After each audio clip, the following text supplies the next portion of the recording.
নমস্কার বন্ধুরা, সম্বাস কুকিং এ আপনাদের স্বাগত। আজকে আমি রান্না করব পেঁপের ডালনা। পেঁপের ডালনা করার জন্য প্রথমে কড়াইতে তেল গরম বসিয়ে দিয়েছি। দিয়ে দেবো জিরে আর তেজপাতা ফোড়ন। ফোড়ন একটু সোনালি হলে দিয়ে দেবো আমি একটা মিডিয়াম সাইজের পেঁয়াজ পাতলা পাতলা করে কেটে নেওয়া। পেঁয়াজ হালকা সোনালি করে ভেজে নিয়েছি। এবার আমি দিয়ে দেবো কেটে রাখা পেঁপে আর আলু।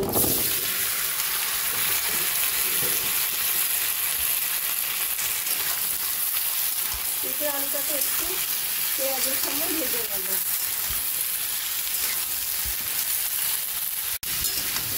পেঁপে 2-3 মিনিট মতো ভাজা ভাজা করে নিয়েছি।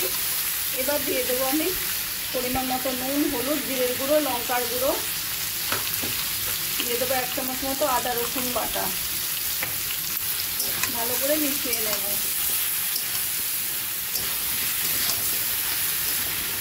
নিয়ে ভালো করে একটু কষিয়ে নেব।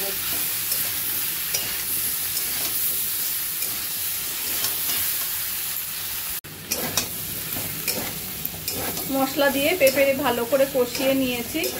এবার দিয়ে দেবো আমি 2টো টমেটো ছোট ছোট করে কেটে নেওয়া। টমেটোটাও ভালো করে মিশিয়ে নেব।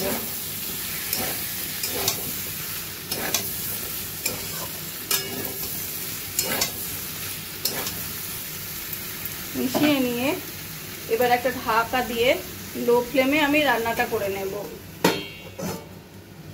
ঢাকা দিয়ে 5 মিনিট মতো রান্না করে নিয়েছি। এবার আমি ঢাকাটা তুলে দেখে নেব।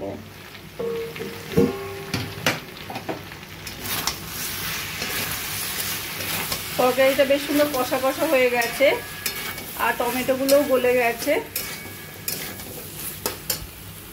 যেহেতু আমি পেঁপের ডালনা করব সেই জন্য দিয়ে দেবো আমি 1 বাটি মতো জল। জলটা ভালো করে তরকারির সঙ্গে মিশিয়ে নেব। নিয়ে আবার ঢাকাটা দিয়ে রান্নাটা করে নেব। 5-7 মিনিট মতো ঢাকা দিয়ে রান্না করে নিয়েছি। এবার আমি ঢাকাটা তুলে দেখে নেব। তরকারিটা আমাদের দেখতে বেশ সুন্দর হয়ে গেছে।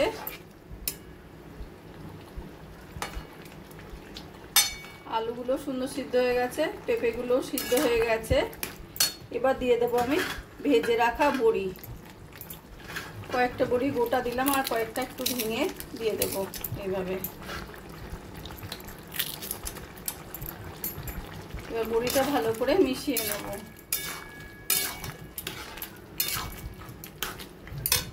আর দিয়ে দেবো অল্প করে একটু গরম মশলার গুঁড়ো। আর দিয়ে দেবো 2টো ভেঙে নেওয়া কাঁচা লঙ্কা। কাঁচা লঙ্কাটা দিলে এটা ফ্লেভার আসে খুব সুন্দর। দিয়ে ভালো করে মিশিয়ে নিয়ে 1 মিনিট কি 2 মিনিট মতো ঢাকা দিয়ে রেখে দেব। তারপরে সার্ভ করে দেব।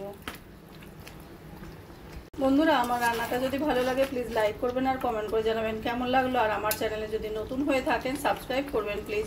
আর যদি ফেসবুক পেজ থেকে দেখেন ফলো করবেন প্লিজ।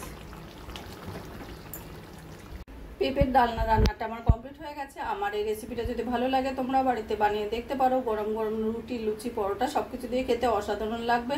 আর কমেন্ট করে জানাবে কেমন লাগলো। প্লিজ লাইক, শেয়ার ও সাবস্ক্রাইব করবে। আর যদি ফেসবুক পেজ থেকে দেখো ফলো করে নিও প্লিজ।